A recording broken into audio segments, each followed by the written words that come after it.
સમાચાર બનાસકાંઠાના કાંકરેજ તાલુકાના ટોટાણા ગામની દૂધ ડેરીને ગામ લોકોએ તાળા માર્યા. સમયસર પગાર ન મળતા અને ડેરીના મંત્રી તેમજ ચેરમેન બદલવાની માંગને લઈ અને તાળા મારવામાં આવ્યા.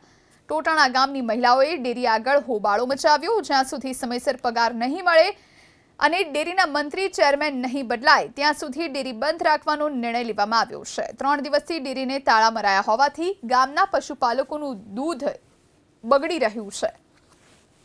તો સમયસર પગાર નથી મળ્યો, જેને લઈ અને ગ્રામજનો રોષે ભરાયા છે અને તાળા માર્યા છે. આ વિશે વધુ જાણકારી માટે સંવાદદાતા વસંત તિરગર ફોન લાઈન પર. વસંત, આખી ઘટના શું? બિલકુલ, જો વાત કરવામાં આવે તો કાંકરેજના ટોટાણા ગામમાં દૂધ મંડળીનો વિવાદ સામે આવ્યો છે.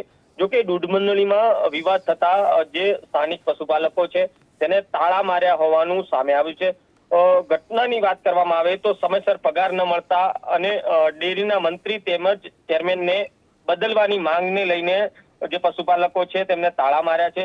જો કે હાલ ટોટાણા ગામની જે મહિલાઓ છે તે ડેરી આગળ હોબાળો કરી જે ડેરીને તાળા મારી સમયસર પગાર ચૂકવવાની માંગ અને ડેરીના મંત્રી અને ચેરમેનને બદલવાની માંગ સાથે અડગ છે. છેલ્લા 3 દિવસથી આ જે તાળા મારીને ડેરી બંધ કરી દેવામાં આવી છે.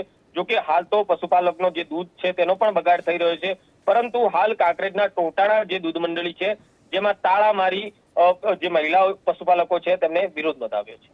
જી, આભાર વસંત જાણકારી આપવા માટે.